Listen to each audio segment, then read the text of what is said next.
कि एक creative individual यही बोलेगा कि perfect, this is what you want. एक क्रिएटिव आदमी को जो चीज़ सेटिस्फाई करती है वो यही होती है कि स्टोरी बहुत अच्छी होनी चाहिए। मुझे मैम के साथ सीखने को यही मिलता है कि सबसे बड़ी बात है कि जो आज की लड़कियां हैं ना, बहुत केपेबल हैं अपने आप को समाज में प्रेजेंट करने के लिए। हमें पहले ये नहीं सोचना चाहिए कि अरे हमसे नहीं हो पाएगा, क्योंकि आज के टाइम पे अपॉर्चुनिटीज़ है सबके लिए। हम उन अपॉर्चुनिटी को कैसे देख रहे हैं वो हमारे ऊपर डिपेंड करता है। मेरे पास 3 सीन्स आए थे ऑडिशन के लिए और मुझे तब ये भी नहीं पता था कि आमिर सर की फिल्म है या किस नाम से डायरेक्ट कर रही है। मेरे पास वो 3 पन्ने पड़े थे और उन 3 सीन्स ने मुझे इतना मूव कर दिया था कि मुझे बस इस प्रोजेक्ट का हिस्सा बनना था। हमने आपकी फिल्म देखी लापता लेडीज़, आपका रोल तो बहुत अच्छा है। थोड़ा अपनी जर्नी के बारे में बताएं, कहाँ से आती हैं आप?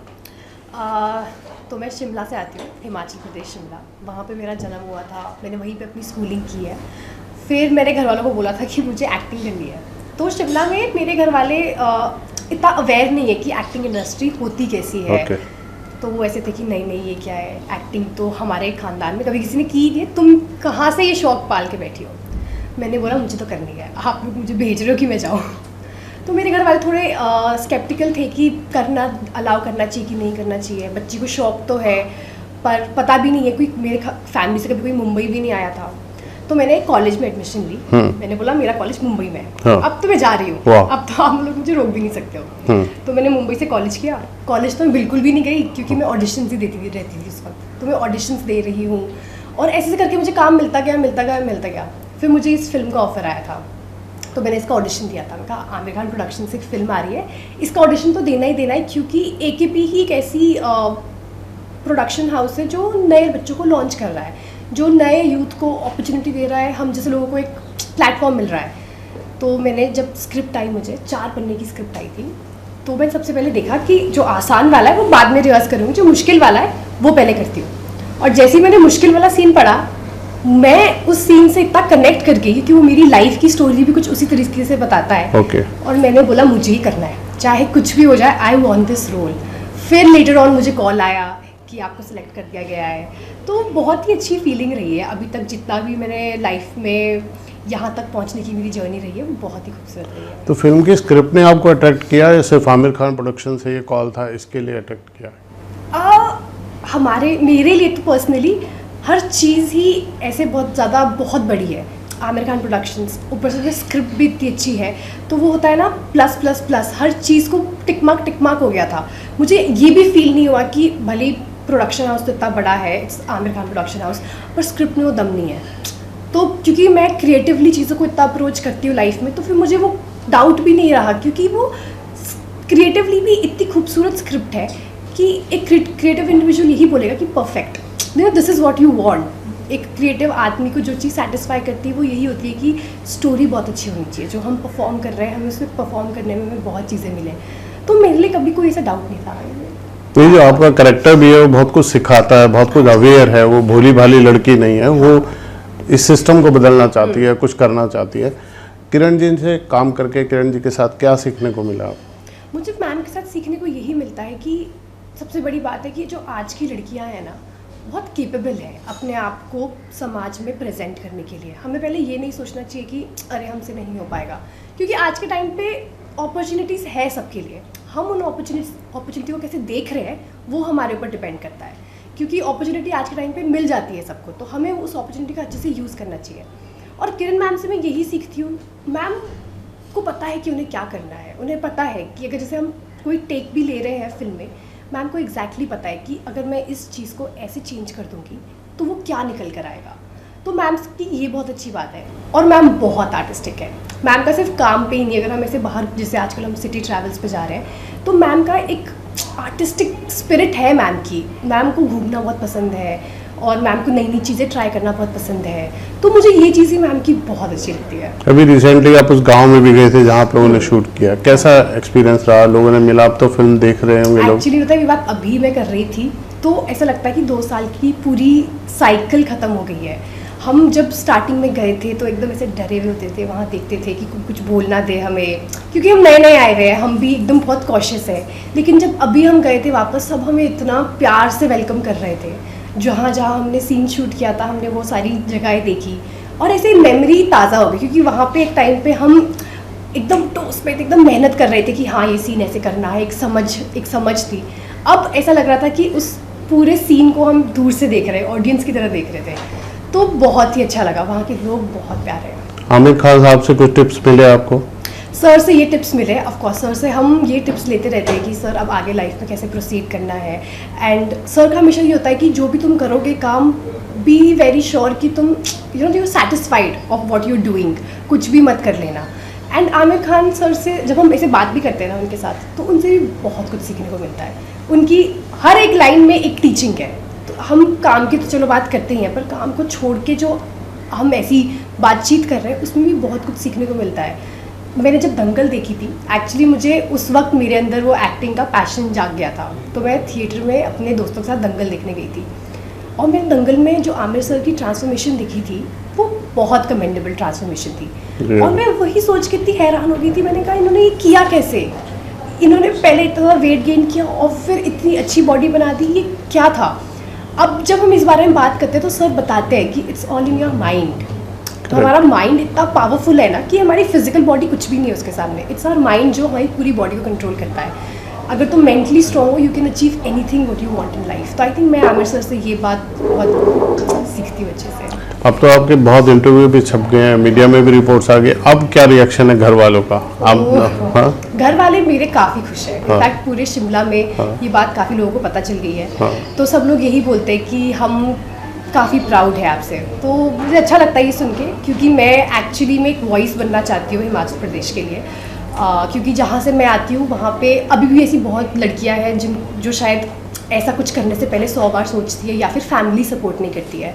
पर ऐसा होता है ना, जब तुम्हारे सराउंड से कोई एक बार निकलता है तो तुम भी सोचते हो कि हम भी कर सकते हैं। तो अगर मैं ये छोटी सी वॉइस भी आगे पास ऑन कर सकती हूँ, तो आई थिंक मेरे लिए काफ़ी बड़ी बात होती है। और आपने फिल्म देखी, आप अपने रोल से कितनी सेटिस्फाई है आपको? मैंने ये फिल्म देखी, तो जब मैंने पहली बार ये फिल्म देखी उस वक्त तो हम सारे आर्टिस्ट इतने क्रिटिकल होकर फिल्म देख रहे हैं कि ये क्या है, अरे यार ये क्यों है।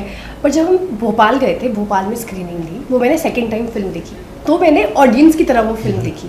और by the end of the film मैं खुद इतना रो रही हूँ, स्पर्श रो रहा है, नितांशी रो रही है, और हम तीनों एक दूसरे को हग करके सिर्फ रो रहे हैं, क्योंकि अब जो प्रोडक्ट हमारे सामने आ गया है वो आ गया है, हम उसका क्या ही चेंज कर सकते हैं। It's better to have a positive mindset और लाइफ में आगे बढ़ना चाहिए। पर हम उस दिन एक्चुअली बहुत टच थे। फिर शाम को आमिर सर ने पूछा तुम्हें फिल्म कैसी लगी है, मैंने कहा सर बहुत अच्छी है। चलिए, बहुत बहुत शुभकामनाएं, हमसे बात करने के लिए शुक्रिया। Thank you.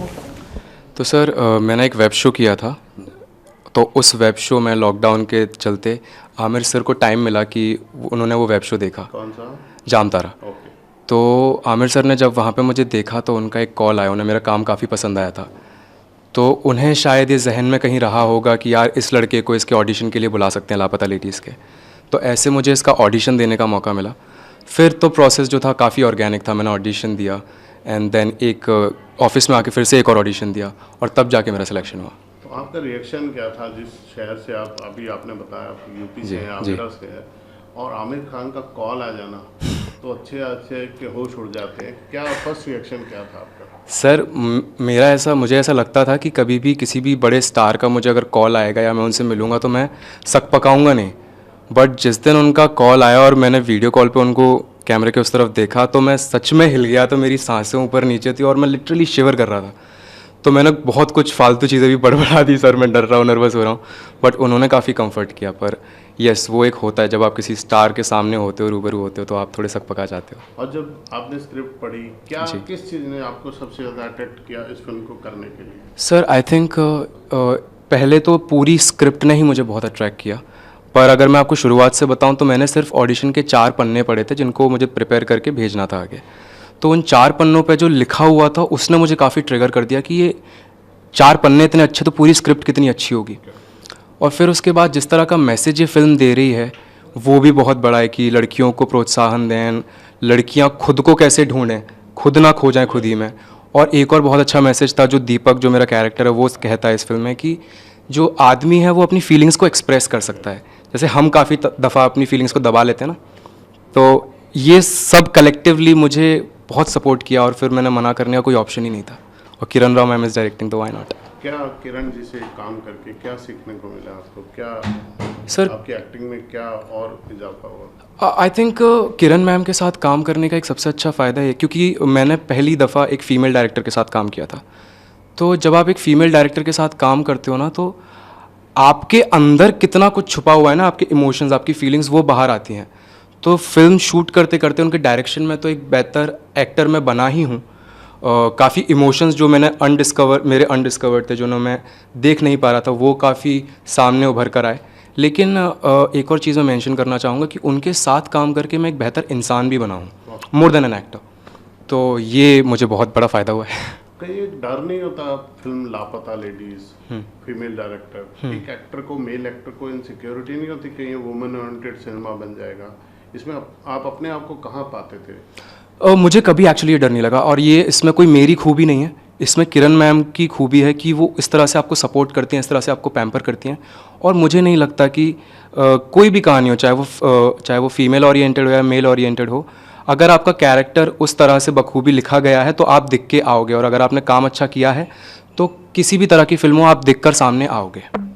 और एज ए दीपक, आप कैरेक्टर जो आपने प्ले किया, आपकी फिल्म क्या मैसेज देती है? क्यों देखने जाएं इसको, लापता लेडीज को? तो इस फिल्म के 3 जो मेन किरदार हैं, दीपक, फूल और पुष्पा रानी, इन तीनों की तरफ से ही एक मैसेज चाहता है। तो पहला मैसेज अगर मैं कहूँ तो ये है कि लड़कियों को बढ़ावा दिया जाए, ना कि उनकी जल्दी शादी करा के उनको घर में सेटल कर दिया जाए, बल्कि उनके सपनों को बढ़ावा दिया जाए। हमारी फिल्म में एक बहुत अच्छी लाइन है कि सपना देखने की माफ़ी नहीं मांगते, तो लड़कियों को सपोर्ट किया जाए। दूसरा एक ये है कि लड़कियां खुद को ढूंढें, वो किसी पे डिपेंडेंट होने के आइडिया से अप्रोच ना ले, बल्कि ये देखें वो खुद कैसे सेल्फ डिपेंडेंट हो सकती हैं। तो ये एक दूसरा मैसेज है। और तीसरा जो बहुत इंपॉर्टेंट मैसेज, जो मैंने अभी थोड़ी देर पहले बताया, कि आदमी जो है वो अपने प्यार का इजहार कर सकता है, अपनी फीलिंग्स को सामने रख सकता है, वो रो भी सकता है। हमें हमेशा डोमिनेंट या थोड़े से मैनली बिहेवियर की जो इमेज बना दी है उस तरह से प्रिटेंड करने की ज़रूरत नहीं है। We can be expressive about our feelings. चलिए, बहुत बहुत शुभकामनाएं। थैंक यू सर, मुझे बात करने के लिए। Thank you sir. Thank you. जब मेरे पास 3 सीन्स आए थे ऑडिशन के लिए, और मुझे तब ये भी नहीं पता था कि आमिर सर की फिल्म है या किरण मैम इसे डायरेक्ट कर रही हैं। मैंने बस वो 3 पन्ने पढ़े थे, और उन 3 सीन्स ने ही मुझे इतना मूव कर दिया था कि मुझे बस इस प्रोजेक्ट का हिस्सा बनना था किसी भी तरह। मुझे जैसी स्क्रिप्ट मिली मैं थी, अब मुझे इसके लिए प्रिपेयर करना है, अब मुझे ये करना ही है। और मैंने इसके लिए सुई धागा देखी, बालिका बधू देखी, और बहुत सारे भोजपुरी विमेन के वीडियोस देखे टू सी कि वहाँ की औरतें कैसी होती हैं, क्योंकि ये 2001 की स्टोरी है और मैं 2007 बॉर्न हूँ। तो मैंने ये एरा कभी देखा ही नहीं है, और अब मैं ऑडिशन में ही ये एरा जीना चाहती थी कि हाँ, मेरे बॉडी लैंग्वेज को देख के लगे कि मैं उन औरतों की स्टोरी बता रही हूँ। तो मैंने उनकी बॉडी लैंग्वेज प्रैक्टिस करी, घूंघट कैसे लगाते हैं वो प्रैक्टिस किया। हमारे में साड़ी का कॉस्ट्यूम चाहिए थी, मेरे पास साड़ी नहीं थी, तो मैंने लहंगा दुपट्टा किसी तरह कर करके उसको एक रेडीमेड साड़ी बनाई, और उसकी बॉडी लैंग्वेज बहुत प्रैक्टिस करी, क्योंकि फूल की बॉडी लैंग्वेज उसका कहीं ना कहीं सब कुछ है। फूल फिल्म में ज़्यादा कुछ नहीं कहती, पर आप उसके हाव भाव से, उसकी आंखों से पहचान जाते हैं कि वो कहना क्या चाह रही है। तो कैसे बैठते हैं, कैसे बोलते हैं, कैसे देखते हैं किसी इंसान की तरफ, मैंने वो सारी चीज़ें प्रैक्टिस करी। और उसके बाद जब मैंने ऑडिशन बना के भेजा सुबह सुबह, तो मेरे पास शाम को ही कॉल आ गया कि किरण मैम को बहुत पसंद आया ऑडिशन, और आमिर सर आपसे मिलना चाहते हैं। और उसके बाद मतलब मैं तो रोने लग गई, मम्मा रोने लग गई। हम सबके लिए इतनी बड़ी बात थी कि एक तो इतनी अच्छी स्क्रिप्ट, इतना प्यारा किरदार, और आमिर सर की फिल्म। सर, मैंने बचपन से आमिर सर की फिल्में देखी हैं, 3 इडियट्स, दंगल। इनफैक्ट दंगल देखने के बाद मेरे दिमाग में कुछ ऐसा था कि मुझे कभी ना कभी आमिर सर की फिल्म में काम करना है।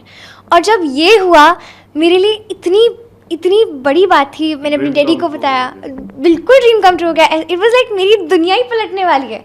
और मैं आमिर सर से मिली। आमिर सर इतने हम्बल हैं, इतना कुछ सिखाते हैं। आप उनके साथ 5 मिनट बैठेंगे, वो आपको क्या क्या सिखा देंगे, और वो इतने अच्छे हैं, वो सबका इतना ध्यान रखते हैं, सबकी इतनी रिस्पेक्ट करते हैं। तो मुझे तो बहुत कुछ सीखने को मिला। मेरे लिए तो बहुत अच्छी जर्नी थी। किरण जी के साथ क्या आपने लेसन लिया इस फिल्म के दौरान? किरण मैम से बहुत कुछ सीखने को मिलता है। पहली बात तो वो इतनी अच्छी डायरेक्टर हैं और इतनी डेडिकेटेड डायरेक्टर हैं। मैं आपको बताती हूँ, जब हम शूट कर रहे थे, तो जैसे मेरी बहुत सारी सीन्स है, सुबह सुबह के मैं बर्तन धो रही हूँ, मेरा एक सीन था, और ठंडे पानी से धो रही हूँ। तो तब शिरडी में बहुत ठंड थी उस वक्त, I think almost 10 degree 11 degree, और मैंने कुछ थर्मल वर्मल भी नहीं पहने थे, साड़ी में एकदम जैसा लुक एकदम रॉ एंड रियल रखा था। तो किरण मैम की आदत है, वो कभी अपने एक्टर्स को पहले, वो उनसे पहले करती हैं, कुछ भी करती हैं। उन्होंने पहले ठंडा पानी देखा कि कितना ठंडा है, क्या मेरे एक्टर्स इसमें शूट कर पाएंगे, क्या वो कंफर्टेबल होंगे। मैम हर एक एक्टर के लिए इतना सोचती हैं। किसी भी एक्टर को कोई प्रॉब्लम होती थी डायलॉग याद करने में, या कोई सीन उनको ना समझ आए, तो मैम बैठ के करके दिखाती थी और फिर एक्टर से निकलवाती थी। तो मैम इतनी डेडिकेटेड थी। आई थिंक मेरे हिसाब से वो सबसे हार्ड वर्किंग इंसान थी उस वक्त शूट पे। वो सबका एक A to Z, चाहे फिर वो डायरेक्शन हो, चाहे फिर वो DOP में कैमरा वर्क हो, चाहे फिर वो पोस्ट प्रोडक्शन हो, प्री प्रोडक्शन हो, बहुत डेडिकेटेड थी मैम। और मेरे लिए तो मैम मम्मा जैसी थी। अगर मम्मा दूर रहती थी मुझसे सेट पे, तो वो मेरा ध्यान रखती थी हर वक्त कि नितांशी हर वक्त एकदम केयर में रहे और नितांशी को कुछ ना हो। तो ma'am is like the best director I ever worked with. हमने आपकी फिल्म देखी है, आपका जो किरदार है फूल जी, वो भले ही वो रेलवे स्टेशन पे छूट गया, बदल गई, उसमें कभी असहायपन नहीं लगा, उसने उस परिस्थिति से लड़ने की जो प्रेरणा, वो जज्बा जो स्क्रिप्ट में आया वो किस तरह से था, उसके लिए आपको क्या ब्रीफ किया गया था? जब मैंने वो सीन्स भी पढ़े थे तो मैंने एक चीज़ समझी थी कि फूल के अंदर एक वो होप है, और वो स्टार्टिंग से लेके एंड तक है फिल्म में। और मैं आपको एक बात बताऊं, मेरे हिसाब से हर लड़की कहीं ना कहीं फूल की तरह होती है। हम सबको ये लगता है कि हम इतने शायद से टैलेंटेड नहीं है, या हमें इतने स्किल्स नहीं है, या हम शायद से ज़िंदगी में इतना ही कर पाएंगे। और फूल को भी वही लगता था। उसको पता ही नहीं था कि वो कितनी कैपेबल है, कि वो दुनिया में कुछ भी कर सकती है। तो हर लड़की को कहीं ना कहीं यही चीज़ लगती है, पर जब सिचुएशन आती है तब उन्हें पता लगता है कि हाँ, लड़की इतनी कैपेबल होती है कि कोई भी सिचुएशन में आप उसे डाल दो, कुछ भी करवा लो, वो बिना किसी इंसान के अपने आप अपने दम पे कुछ भी कर सकती है। मेरे सवाल का दूसरा हिस्सा यही था कि आप उन फूल जैसी लड़कियों को क्या मैसेज देना चाहती हैं कि वो क्या करें जो अपने आप को प्रॉपर ढूंढ पाए? आई थिंक पहली बात तो ये अपने ऊपर कॉन्फिडेंस रखना, क्योंकि मेरे हिसाब से हर इंसान इतना टैलेंटेड है, इतना स्किलफुल है दुनिया में, और भगवान जी ना सबको कोई ना कोई टैलेंट देते हैं। तो मैं तो बोलूँगी जैसे ही आपको पता चलना है कि ये आपकी कोई स्पेशल चीज़ है, आप उसे कहीं जाने मत दो, आप उसको दोनों हाथ से वहीं पकड़ के रखो और उस पर काम करो, क्योंकि हर इंसान बहुत काबिल है कुछ भी करने के लिए, हर इंसान। जैसे आपको मिल्क केक बनाने का टैलेंट दिया, उसमें भी आपने वो फूल की कला है, वो मैं नहीं सीख पाई। मैंने रोटियां बनानी सीखी फिल्म के लिए, क्योंकि फूल गोल गोल रोटियां बनाती है और मुझे बनानी नहीं आती थी, मैंने कभी किचन में गई भी नहीं थी। तो 2 महीने तक मैंने रोटियां बनाना सीखा था। पहली रोटी मेरी जल गई थी, दूसरी में छेद हो गया था, पर धीरे धीरे करके फूल की वो कला सीखने में मुझे थोड़ा टाइम लगा, पर मैंने किया था। जो मंजू ताई ने पैसे दिया आपको, जी, मंजू माई ने पैसा दिया, जी, तो भी आपके रिएक्शन बहुत अच्छे थे। Thank you so much, thank you, अच्छे काम करते रहे। Thank you so much.